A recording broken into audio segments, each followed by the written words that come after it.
Welcome and thank you, everyone. We're just waiting a few moments to allow more folks to join, and we'll get started in about 1 or 2 minutes. Thank you to all those who have joined.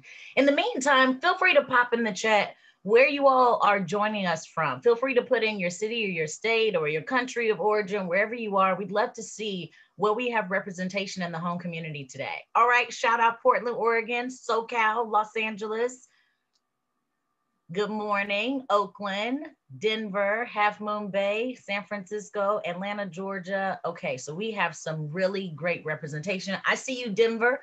We have the middle of the country, we got Washington, D.C., we got Jersey, Newport News, Virginia, Chi-Town, where I'm from. So lovely to have you all here. I see you, Utah. I see you, Arizona.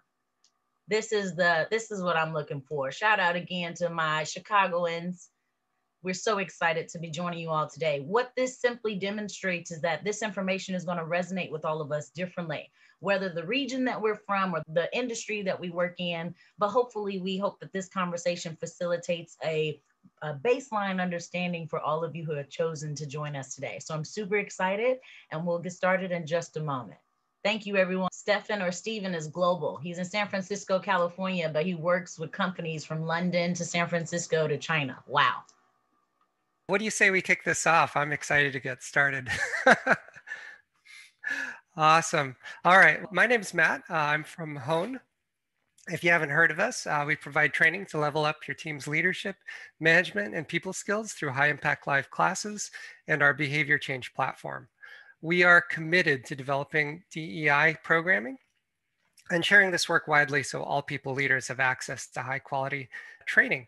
We are so delighted to have two special guests today. We've got Andréa Long, who'll be facilitating a discussion with Dominique Hollins. And just to give you their background, I'm sorry, I'm going to read this because they're amazing guests and I don't want to miss anything. Andréa is a Bay Area native, UC Davis alumna, and entrepreneur. She's worked in event marketing, recruitment marketing, DEI initiatives for top tech companies, and led the strategy and execution and programming for employee resource groups. She co-founded Our Collective, a community resource group that empowers Black and Latinx employee resource group leaders. In 2012, she founded Firewood Events, an event and wedding planning company. And then in 2020, she co-founded Swag by Asayo, a swag and gifting company that features products from Black and Latinx-owned small businesses. In all of her work, Andréa takes a people-first approach in order to be as inclusive as possible for people of all identities and backgrounds across the globe.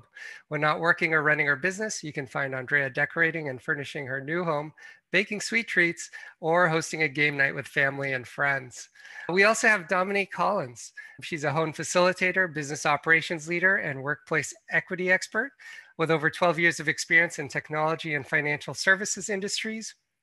She's provided guidance and coaching to executive leaders and professionals within North America, Germany, and the United Kingdom.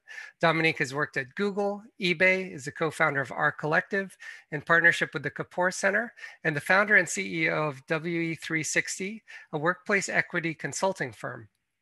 Dominique was recently inducted into the 2019 class of Fortune's Most Powerful Women Next Gen and is dedicated to personal and professional growth through human connection. So without further ado, here are our special guests, Andréa and Dominique. Thank you so much, Matt, for that wonderful introduction. And Andréa, as always, it's such a pleasure to have you here to help facilitate this conversation. Again, good afternoon, good morning, and good evening to all of you who have joined us all over the world today. We figured before we get started, right, I'd love to just get a poll to get an understanding of how you all are currently recognizing cultural moments such as Pride, Juneteenth, the Hispanic Heritage Month, etc., at your organization. So if you all could just take a moment, I just launched the poll. I'd love to see, does your company do enough to recognize events like Juneteenth and LGBTQIA Pride? I'd love to see where we are and what our audience has today. This is good stuff. This is good stuff. We got a pretty good mixed group. And in about 30 seconds, we'll close the poll.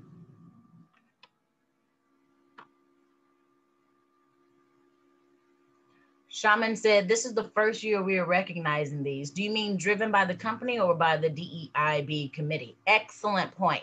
So I'm going to say your company. Is your company at the company level recognizing these events? That's a great question. We'll get into that today. Excuse me, my apologies. All right, we're about to end the poll. And let's take a look at the results together. So about 49% of you, if we look at the makeup of this room, 49% of you do recognize these events and discuss their impact. And because I didn't clarify when we started, this could either be directly from your company or that there are committees or communities in your organization leading these initiatives in order to recognize the communities they support. Not really, they aren't recognized outside of a corporate memo or an email. So about 35% of you might have some form of recognition, but there's not really any active engagement. And then about 16% of you aren't even talking about these at all. So we have a great mixed room for folks, and I think this conversation will be substantive. So let's hop into it. But of course, it wouldn't be appropriate if we didn't start by recognizing this moment in history today. I want to say happy LGBTQIA plus Pride Month and happy Juneteenth. And just wanted to give you a little bit of history and context about why these cultural moments and the historical impact they provide is so important. The image you see here is the 50th anniversary of the Stonewall riots that was actually one of the key elements for Pride today. But what are you referring to, Dominique? During the 60s, there was a lot of social unrest, not only all over the country, but especially in New York, where there were police raids that specifically targeted the LGBTQ community. Not only did I am a member of the LGBTQ community, so not only did we not have a place to go, to be ourselves, to be accepted, and we were being persecuted from our family, but then we were being strategically targeted. And what makes this even more interesting is that the mafia at the time was actually working with the police because they owned a lot of the bars at the time where alcohol was not allowed. So there was this intrinsic exclusion of the LGBTQ community. On one particular evening, the police, normally they would give the mafia a heads up and they would hide all the alcohol. That didn't happen this time. They did a raid of the Stonewall riots, and during that raid, a lot of people were hurt. They were abused or violently managed by the police. And at one point, one of the police officers took the head of a lesbian woman and shoved her in the car. And she shouted to her community to help me. And they started to throw things at the cops. And one of the historical facts is that Marsha P. Johnson, which is actually a Black trans woman, initiated some of the violence toward the police in order to protect the community. So when we celebrate Pride, this was 1 year after that riot is when they actually marched in commemoration of that. And we have been celebrating Pride ever since then. So it's not just about the parade. It's not just about the rainbow and what it represents. It is why we have to continue to do that. And at the same time today, for any of you who are following the news, the Supreme Court just allowed a Catholic agency in Philadelphia to discriminate against same-sex couples in the foster care system. With regard to COVID-19, the LGBTQ community wasn't even tracked for data until June of last year, which means we missed 9 months of data. The LGBTQ community also happens to be essential workers, over-indexed in essential workers, and doesn't have access to proper health care. And so we are not exactly getting the support that we need, which is why it's so important for your companies to understand this, because these are your employees. These are your customers. These are your leaders. So the better you understand their history, the better you could be of support to them. So as a bisexual member of the community, to my family, to my allies, happy Pride Month. And I'm so glad that we're able to celebrate us today in this conversation. Andrea? Thanks, Dominique, and thanks again for having me. So happy Pride Month and also happy Juneteenth. So for those of you who don't know, Juneteenth is actually on Saturday. So it's June 19th every year. And so you probably are familiar with the 4th of July. So this is celebrating political freedom, but Juneteenth is actually celebrating human freedom. So Juneteenth is the oldest nationally celebrated commemoration of the ending of slavery in the United States. So slavery ended technically when President Lincoln signed the Emancipation Proclamation on January 1st, 1863, but it had little impact on those who were in Texas because there weren't a lot of Union troops there to enforce this executive order. So the folks who were enslaved in Texas, and specifically in Galveston, Texas, didn't find out that they were free until June 19th, 1865. And so that's why we celebrate this day, because that's when they received the news that the war had ended and the enslaved were now free. So Juneteenth is not yet a federal holiday, but it's celebrated in many states across the country, and typically in very similar fashions to July 4th. So barbecues, parades, festivals, gathering around foods, and specifically foods that are the color red, which represent the blood of the enslaved people who were killed or suffered. And so you'll also see companies leaning in recent years, doing lunch and learns and different events internally so that we can continue to educate each other, as well as some companies are doing days off. So while Juneteenth is a beautiful time to acknowledge and the trauma of the 4 billion enslaved people and their descendants, we encourage people to think about small acts or large that you can do to create an equitable experience inside of your team and your companies. And Juneteenth is a celebration. It is a very exciting celebratory moment, but we also want to be cognizant of what is going on in the Black community right now and how Blacks in America are being treated. So I identify as a Black woman, and we are seeing the national attention around the Black Lives Matter movement, the acts of police violence and racial profiling that are continuing and even increasing, the disproportionate impact of mass incarceration on the Black community, and discriminatory housing policies. And we're also seeing how the current voting rights are being attacked. Specifically, you may have seen some news in Georgia, which was a fundamental part of the Civil Rights Act. We are also seeing Black people being killed exponentially from COVID. And also they experienced high job loss due to the pandemic and are now struggling to get back into the workforce. So we want to balance this celebratory moment with also a bit of reality of we are not there yet and we still have some more fighting to do. Just a little bit on Juneteenth. Again, it's on Saturday. And Dominique, I want to pass it back to you. So can you walk us through the history of DEI and how we got here? Absolutely. And I think it actually bodes well with the conversation that we're having now about these two communities struggling with two different versions of human and civil and social rights and access to equality. So let's talk about how we got here in the first place and why we're having this discourse in the workplace at all. It's important to know where we've been, otherwise we can't be clear about where we're going. The purpose of going through the history of DEI is to center ourselves on where we are today so that we are informed in order to move forward more equitably and more progressively at this point together. Title VII of the Civil Rights Act came in 1964. This immediately followed the 1963 March on Washington with Dr. King.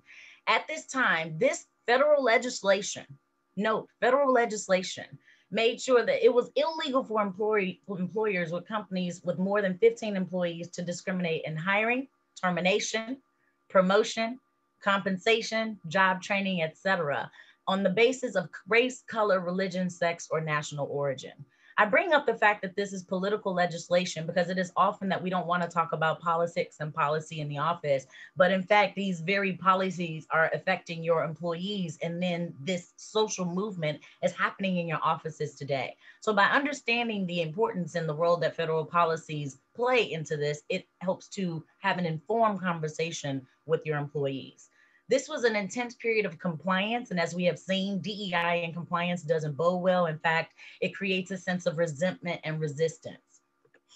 In the 1970s, there was a sense of assimilation. All right, we are now engaged in the compliance of fair and equitable practices in the workplace. How do we make sure we are regulating ourselves? This is huge for HR departments. There are a lot of legal documentation that have to be filled out. And then the way that you capture information and data has certainly evolved over time to make sure that companies are being fair and equitable. But in the 70s and the 80s, it was more like assimilation. Yes, you can join, but it was not a safe space. Culture was not discussed. You were to conform to your environment in order to be accepted. This was, in fact, the greatest period of intense federal enforcement of the Civil Rights Act, with a particular focus on gender and racial diversity.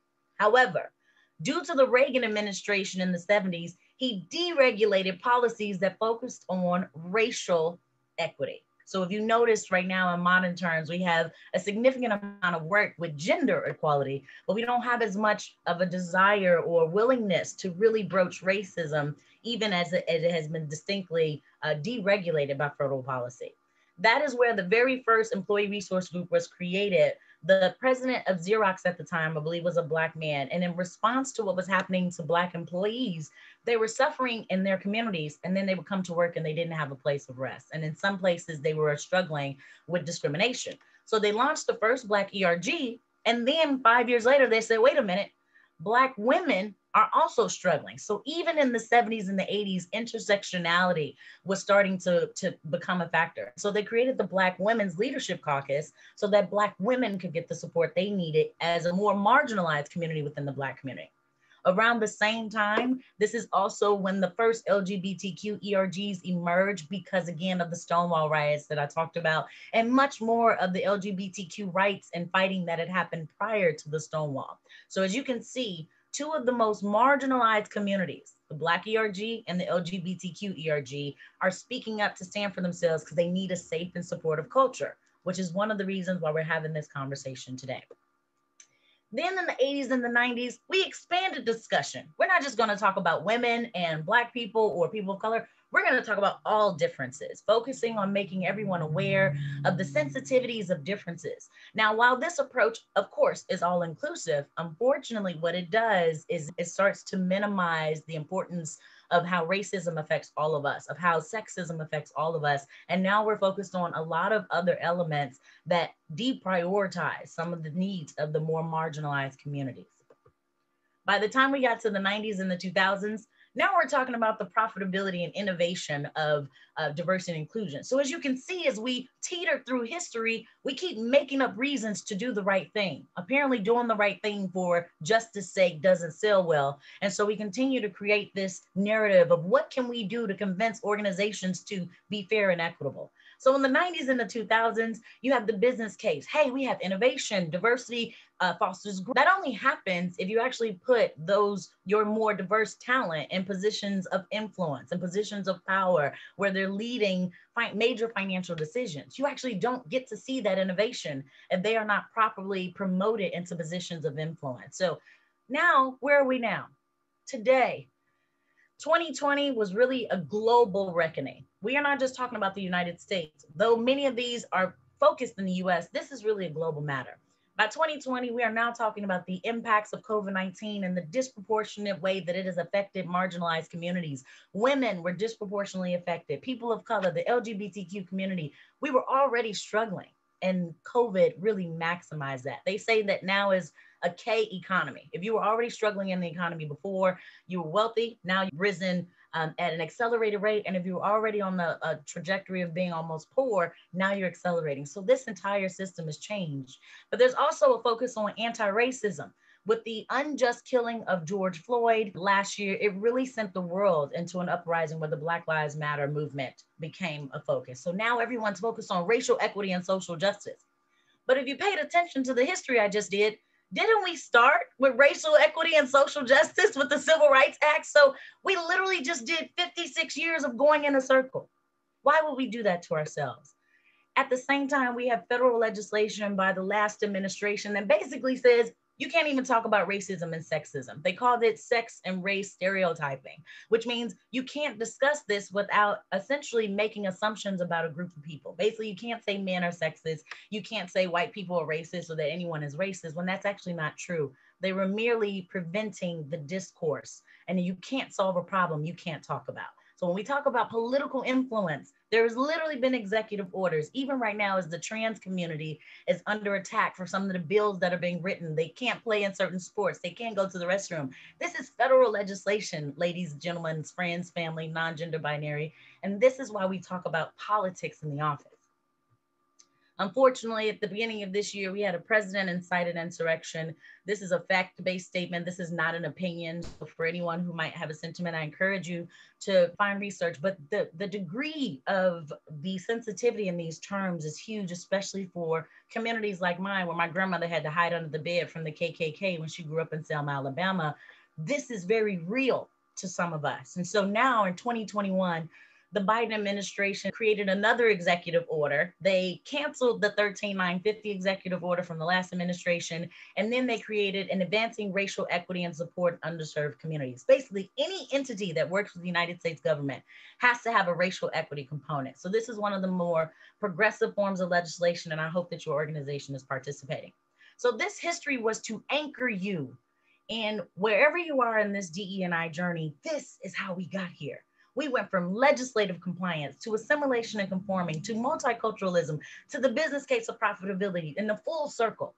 back to racial equity and social justice and activism. So my question for you today is, what are you going to do as an HR, an L&D, or DE&I advocate to ensure that you are making your employees aware of these realities, that you are activating them in a substantive way, and that you're doing so throughout the year so that it isn't performative, but very intentional as we move forward? So without further ado, Andréa, I'll pass it on to you so we can continue our discussion.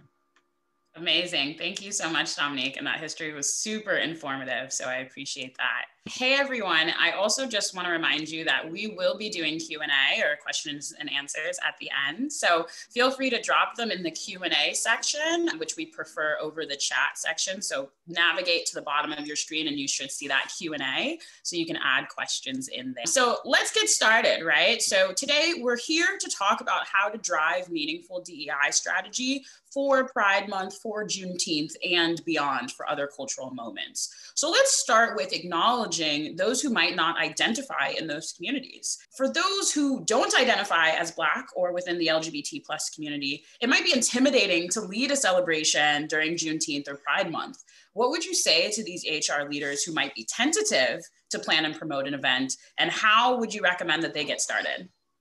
Excellent question. And I'm so excited that we're even having this conversation. One, I'll say, given the nature of employee resource groups, in the past and in most cases, they are created informally by the very communities that need them. So women's group tend to create organically. The Latinx community tends to be created organically because they're simply looking for a connection. When it happens from an organic standpoint, you can reach out to those communities to provide them added support. What type of structural resources do they need? What type of planning do they need? Do they need budget?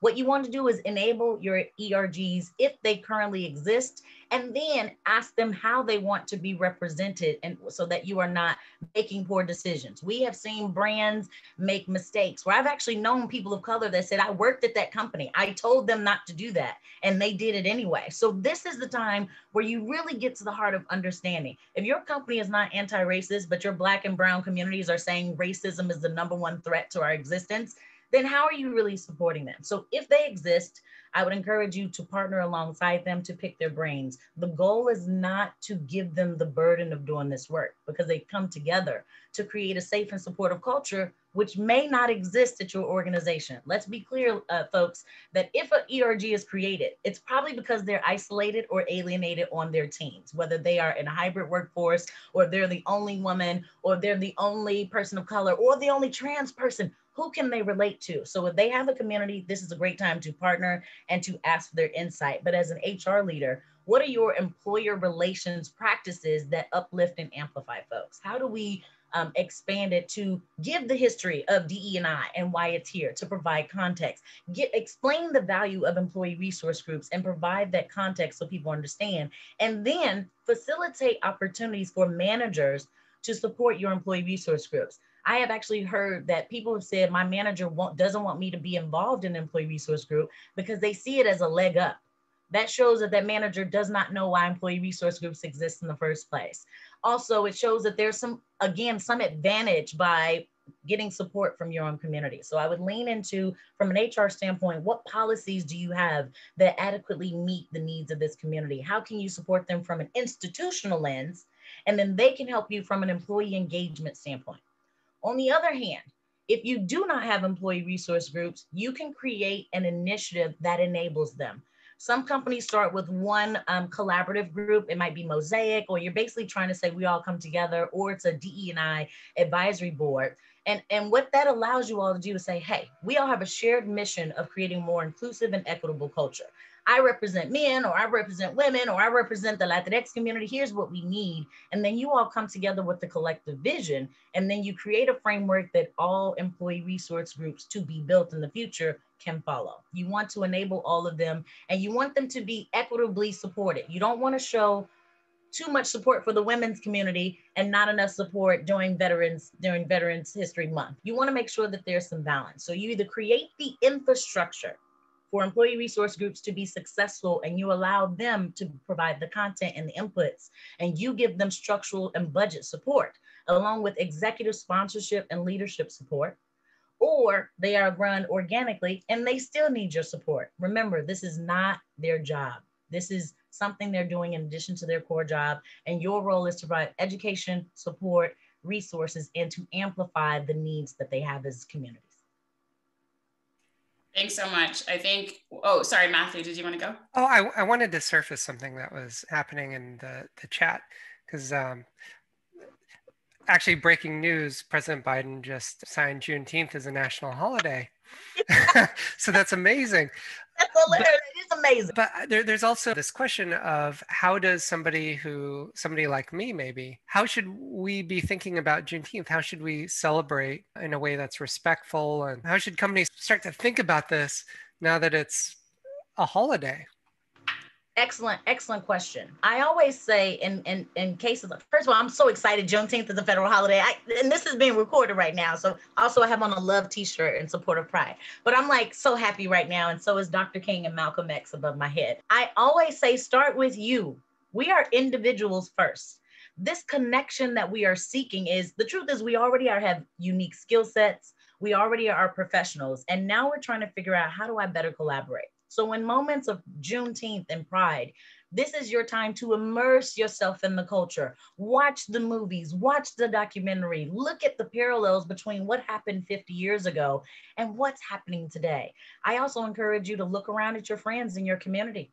How many of your friends in your community reflect the individuals that we are discussing here? Your children go to school with queer kids, with people from different ethnicities, with different neurological abilities. And if you are not modeling that behavior as an individual, then how are your children behaving when they go to school? So what I'm saying to you is, it starts with you. You have to be curious. The reason why I did that historical overview is because I was a DE&I naysayer. I was like, I'm just gonna achieve my way to the top. You can't achieve your way through a glass ceiling, and I can't do it alone. And so it requires education. You have to be curious, and then shop at these places, be a customer, watch the movies, really immerse yourself in their experience. And that creates empathy and a level of emotional intelligence that will allow you to be a better leader, a better manager, and a better colleague as you all work on projects together. So it always starts with you. And then you can be a better advocate internally at your organization. Until you have centered yourself in this knowledge, it is very difficult for you to ask someone else to do the same. Yes, I think everything you said is so important. And just want to highlight the emotional intelligence piece of it, and really not learning from the other people, especially from the communities that you don't identify with specifically. So in your earlier answer about talking to the employees from the marginalized community, asking them what they want, asking them what they need is so vital. So thank you for that. So our next question here is, when we're planning these events, should HR leaders be concerned about leaving groups out? Is there a risk in alienating some employees by celebrating these events and cultural moments and not others? Excellent question. Basically, like, there are 1,000 events. How do we choose which one to start with? First, I would say, I always encourage, when I work with my clients or when I work with peers or at companies, we should have a cultural calendar. So I know we're talking to HR leaders and L&D leaders and DE&I. I know L&D sometimes fall under HR, sometimes DE&I falls under HR. But my recommendation is that DE&I sit independent of HR, because the DE&I strategy should be integrated throughout every step in the employee life cycle, which means it inevitably touch benefits and learning and development and the legal team. And what else do I have? Employee relations. And so if DE&I has a strategy that can be integrated throughout all pieces, then it's not just HR, it's actually happening in every facet of the organization. So it's not a one-off, it should be a consolidated strategy. In order to do that, I always encourage my clients to create a cultural calendar, starting with key U.S. historical moments, because in the U.S., we not only are able to celebrate more things than what you might be able to do in other countries, but there's a lot of momentum and progress that's happened here where we've documented how these communities have contributed to American history. This isn't just African-American history or LGBTQ history. This is American history, and it's reflecting how each community has contributed to our collective prosperity. And so what that enables you to do is start with a cultural calendar. I always do some of the major events. You can go to SHRM, SHRM, the Society for Human Resource Management. They have a diversity calendar. There's so many diversity calendars. I think Diversity Best Practices has calendars as well. Essentially, you can do two things. I always start with, here are the key things you absolutely have to do. You can do Lunar New Year, especially as we're expanding to have a heightened understanding of the AAPI community. Obviously, you're going to do Black History Month. Then you do Women's History Month. I know something is in April, but this is a reflection of how much I need to learn. In May, you have not only Asian American and Pacific Islander Month, but I think it's Mental Health Awareness Month. Then you got June, Pride Month, and Juneteenth. By the time you get to July, that's Independence Day, but that's an American cultural moment, not an individual cultural moment. You have Hispanic Heritage Month from September 15th to October 15th. Military and Veterans Families Month is in November, as well as Veterans History as Veterans Day. And lastly, in December, that is a holiday month. It's not Christmas. It's not all the other religious holidays. It's just holiday, so that we're not exclusive. So if you can have cultural calendar, then every month there's a continuation of this conversation. So it's not reactive. You've actually planned for it. You should have historical context and also galvanize the community to say, how do you want to be represented this month? So some companies tend to put a rainbow flag up. It is not appropriate to put a rainbow flag up as the only form of representation. That's not how we all show up. So it's being in tune, being aware, creating that calendar, and then have every facet of the business aligned to that calendar. Everybody this month should be focused on June Pride. So it should be your sales teams, it should be your marketing teams, it should be your finance accounting team, your brand team. Everybody is aligned, so it is not this one moment. And last but not least, people always say, how do we go from being performative so we're not just celebrating this one month? Actually, there's several representative events throughout the year. So how do you represent Transgender Awareness Day and also LGBTQ Pride Month? And then there's also LGBT History Month. So you can choose up to 3 representations for each community throughout the year, so you have continuity. At the end of the Lunar New Year, you should say, we look forward to talking to you next month about Black history. At the end of Black History Month, you say, we look forward to talking to you next month about Women's History Month. So now people expect and they're looking forward to this discourse. And it's not some one-off event that you've just thrown together because you're behind the times. Your thoughtfulness right now is going to determine how you attract and retain talent, especially at this moment of a hybrid workforce. Amazing. And the calendar is so important. We're getting a lot of questions about it. So we'll definitely tackle those in the Q&A. So don't forget to drop your questions in the question and answer section. Dominique, what if you don't have a DEI strategy in place? Should you skip celebrating these moments, or what would you recommend so that it's not seen as performative, to your point of incorporating these cultural moments across the business? Yeah, I think small things go a long way. Can you facilitate a conversation? Can you just have a coffee chat? If you don't have the resources, if your company is super tiny, sometimes it just starts with the conversation or recognition in your company-wide newsletter. I work with companies where they created a newsletter so that they can now reflect these communities. And what happens is sometimes it happens in 2 directions. The employees create a need and it gets so much momentum that the company then invests. Alternatively, the company is already quote unquote woke, and I don't say that in a negative way, but they've committed themselves to the most just cause possible. And they just say, we're going to give you help. How do you need us to support you?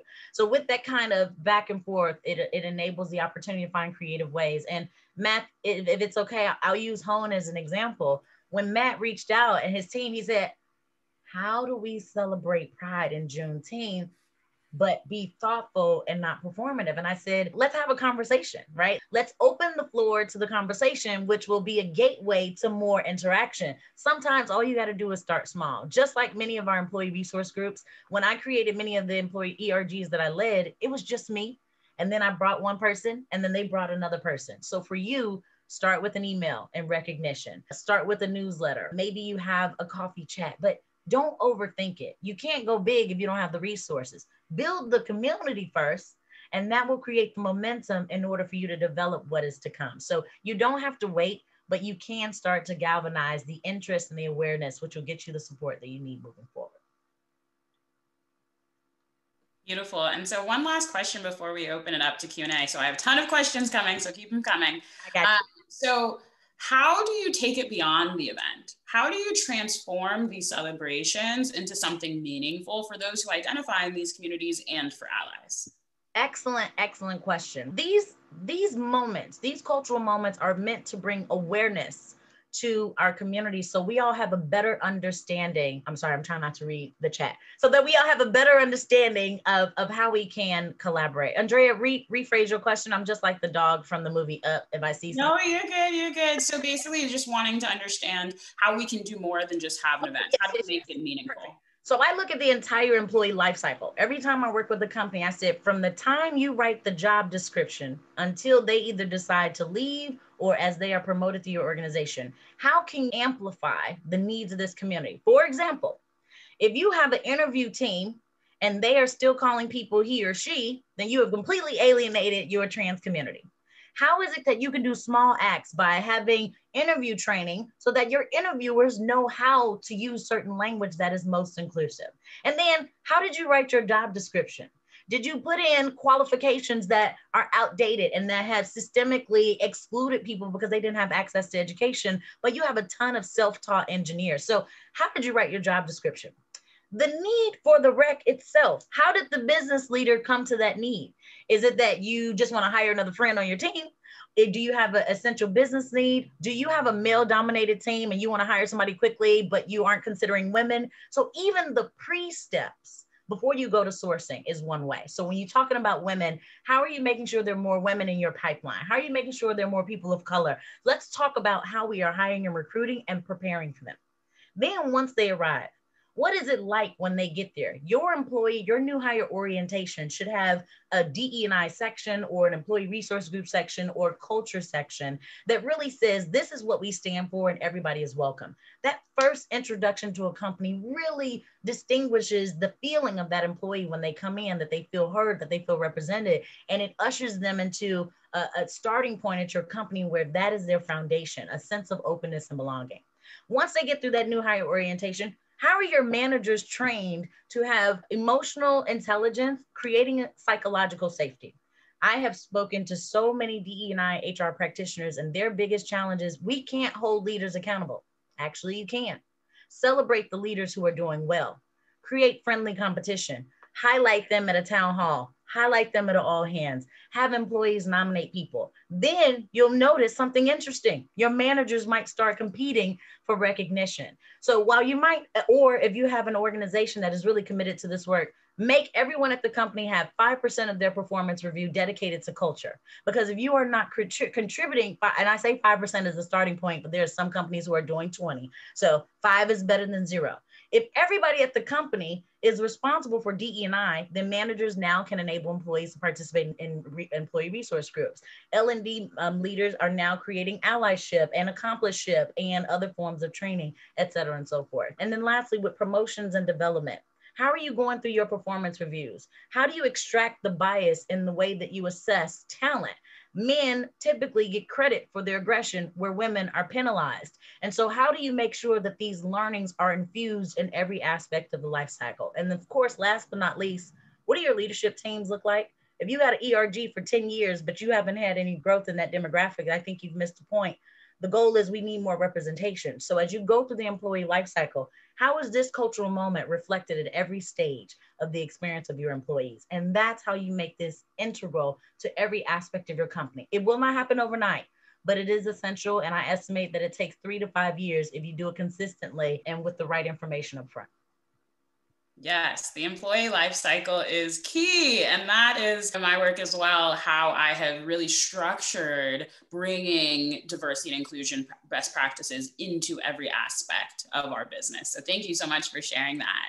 So I do want to transfer over to some of our Q&A questions and going back to the beginning. So when we were talking about Juneteenth, there were some comments in the chat. And so I'm curious, Dominique, do you think white people and non-Black people in general should celebrate and observe Juneteenth, or should they stick to educational events? And what's the best way for them to observe this holiday? I think, and this is a personal opinion, I think every person should celebrate every cultural moment. You are celebrating their triumphs. You are celebrating their trials. You are celebrating their tribulations. You are basically saying, I see you, but it is not enough to be seen. What are you doing about the struggles that I have? So I want you to attend that Juneteenth event so you can be rooted. And I also want you to buy from the small businesses that are there. I also want to make sure you're not voting for harmful politicians that are actively creating legislation that hurts my community or any of the other communities we've talked about here. We want you to not only become educated, but think about what you are celebrating. Why are you here? One of my favorite people at a company I worked for was a white woman. She said, Dominique, why don't we get all the tech companies together to march for MLK? She actually was the foundation for our collective, which Andrea and I created together with some other peers.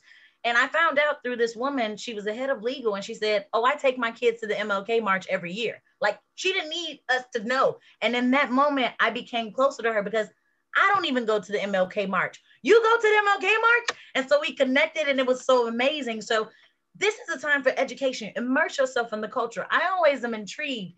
Many of you will travel all over the world for another culture, but that's your colleague. They're sitting right next to you. Ask them, what can I do in Singapore when I visit? What is it like to be in Australia? What is it like to be in Cork, Ireland? What is it like to come from South Africa? And then you can take those learnings and do the travel. I don't understand why we have to run from cultures that are right next to us every day. So embrace it, educate yourself, and then model the needs of that community as a true and active ally. And I think what's important to call out here also is the Black community, like many other communities, is not a monolith. We all might not answer this question the same. And I just want to flag that someone in the comments did say, I don't believe that non-Black people should celebrate Juneteenth. So I just want to flag that no matter who you talk to, you're probably going to get a slightly different answer to this. But at the very core of it, education is key. Absolutely. So moving Andrea, for that. And no community is a monolith. Even the LGBTQIA, every community has these levels of oppression that we perpetuate both consciously and unconsciously. None of us are the same. So first do your research so you have context, and then engage in conversation so you can align yourself with people's individual experiences. Perfect. And so going back to the original history moment that we did, there was one question around wanting to understand more impactful moments from the LGBT plus community that heterosexual folks should know. And there was another question also, you used a term, something economy, when you were saying like the wealthier got wealthier. What was that term that you used? I think the first one is, can I refer to more historical moments? What we can do with Matt afterwards is provide a list of resources. I tend to go to the HRC. I tend to go to history.com so that you get an academic overview of the history as it's recorded. If you go to HRC, they're more rooted in the LGBTQ community, so they might have deeper content than what the History Channel might have. I have other organizations like Start Out and Out in Tech that also has some historical moments. So while I may not be able to pinpoint all of them, I'm happy to share resources with you all so that you can immerse yourself in many of these historical moments over time. And the HRC stands for Human Rights Campaign, just for those who don't know. Human Rights Campaign. Thank you so much for my acronyms. So, you know, there's a starting point. When I don't know something, I always go to the Googles first. Google is my best friend. And then I start to look at academic articles and business articles, and I look at the intersection of both. Academia is more theoretical. Business is more in practice. So what are we missing and how are we recognizing these moments? And then you educate yourself from there to get a comprehensive understanding of what we're all experiencing. And then the term that you mentioned in regard, do you know what I'm talking about? Yeah. It was a K economy. So I watch a lot of news. I have become fascinated with politics because that's where power is. And so as I look at the macro dynamics of the geopolitical discourse, it ultimately feeds into the decisions that many of your CEOs make and also how your company moves directionally. That being said, the K economy is a concept that has been used by economists to show the pace of the disproportionate wealth gap. So if you think of the capital K, the tall part is headed up. This is wealthy people who are already wealthy. Now they're super wealthy, right? Like they're like ridiculously wealthy. If they engaged in cryptocurrency, if they were watching the stock market, if they were buying up property as people were losing their homes, they're super wealthy. Those people who were losing their homes, the 189,000 women that lost their jobs in December in the US, all were women who lost their jobs. Not one was a man. In fact, more men got promoted in December. 189,000 women lost their jobs. So their economy is going downward. If you were already not having fair pay equity, you're now at a disadvantage. If you already were struggling to get into the workforce, even though we have over 8 million jobs open, people don't even want to go back to the workforce. So this K economy is a visual representation of how quickly our inequality is expanding. So this is a unique moment in time to slow down the inequality, to infuse equity, which is making whole those who never have been, and then to move forward on an equal footing so that everyone can elevate together. Thank you so much. Go to the Googles to learn more. So we have just a few minutes left and we have a few questions. So Dominique, rapid fire, okay? Yeah. So as an organization, how do we keep our activities organized? Do we, in regards to emails and both calendars, do we recommend having country specific or global calendars? And how do we reduce the email? You should have a multifaceted communication strategy, and you should have a understanding of how receptive your employees are. For example, sending email on a Friday is a loss. Don't do it. You can have a global strategy. And I always encourage you have a global company, you should have a global leadership team. Here's the Americas, here's EMEA, here's APAC. And for those who don't know, Europe, Middle East, and Africa is EMEA, APAC is Asia Pacific, and obviously Americas is both Canada, North America, and South America. So when you look at those three sections of the world, we define diversity differently. You might experience more ageism and hierarchy in Asia Pacific. You might experience more neurodiversity and immigrant challenges in Europe. And then in the US, you have more, everyone struggles with gender, but racism is really huge here. So I would say your leadership team helps to focus on, here's what's the most important for our community right now.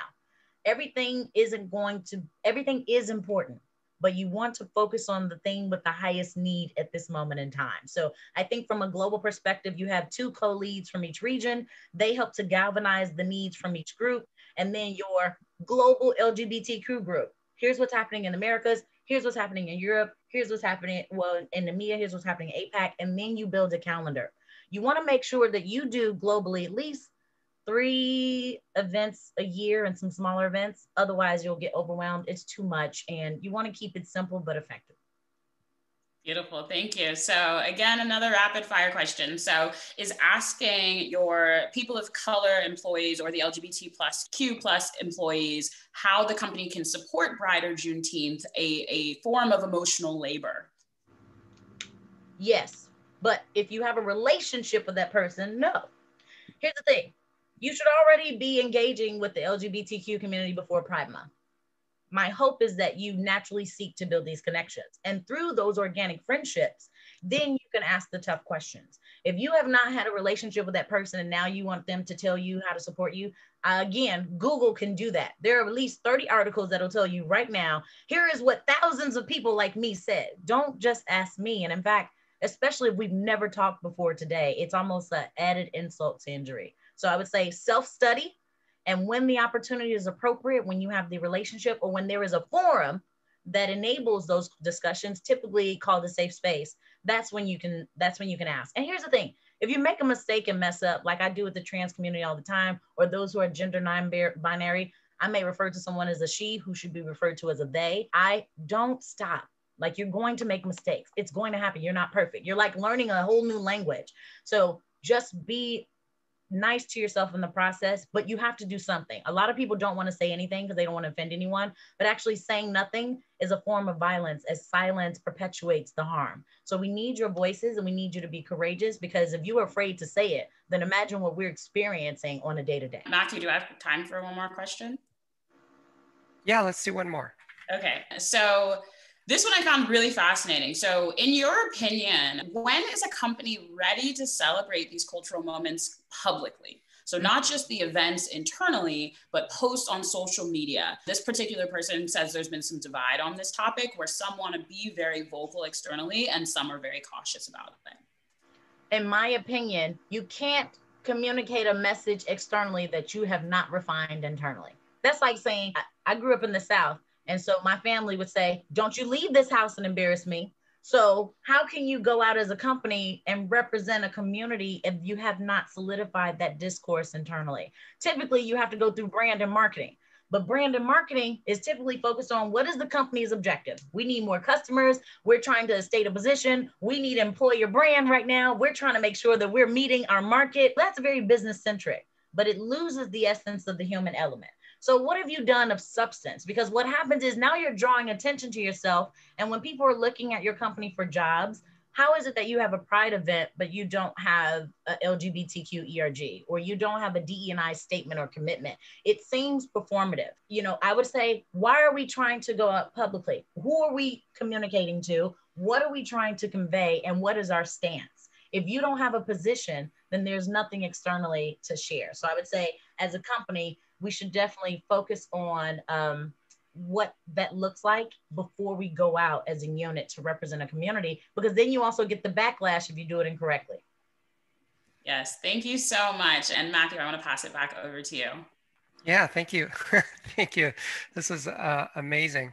So for everybody that's here today, we're recording this, and then we'll send you a copy of the recording in a few days in case you want to share it with anybody too. But I did want to point out that we've got a follow-up event to this on July 1st for our learning leaders community. Now, this is specifically for leaders in L&D or in HR. This is going to be a more intimate gathering. It's not a webinar format. This is really meant to take some of the things we've talked about today and start putting those things in action. And if you're interested in that, I'll pop the link into the chat. Also, at the end of the webinar, it will forward to that so you can sign up. I also want to point out that we're trying to make it better, but we have a DEI resources page on honehq.com. You can go to honehq/DEI. It sounds like I'm going to be adding a cultural calendar to that very shortly. So we're really trying to do our best as well as a company to grow and put into practice some of the things that were discussed today. Just really thank you. Thank you, Dominique. Thank you, Andrea. Amazing. Come check out Hone if you have a chance. We also hosted some previous videos featuring Dominique, and we also provide DEI training if you want to do that with your organization. Here's a little bit about our learning leaders community in case you're interested in joining. Thank you all. This was such an amazing event, and hope we'll see you again very, very soon. Thank you. Matt, before we close out, can you pop the link in for the diversity learnings to the group? I just want to quickly say thank you to everyone who joined. This is a start of the awareness that we talked about. You are actually modeling that behavior now. We encourage you. I'm actually working with Hone on the development of that content.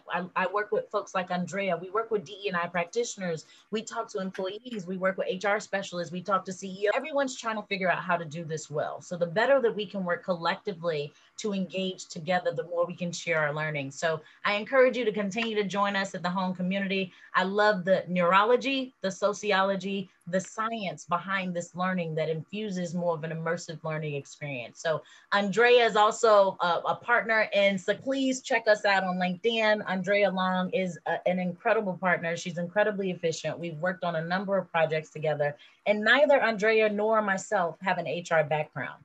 We started in the business, and then we noticed some things were not right. And then CEOs and leaders started to ask us for our opinion. And then we rose into positions of influence, and now we're here to share this with you today. So we hope that you continue to be a learner. Matt, thank you for this opportunity and for all the work that happens at Hone. And then Andrea, if you want to say anything, I just want to say thank you all for joining. Andrea?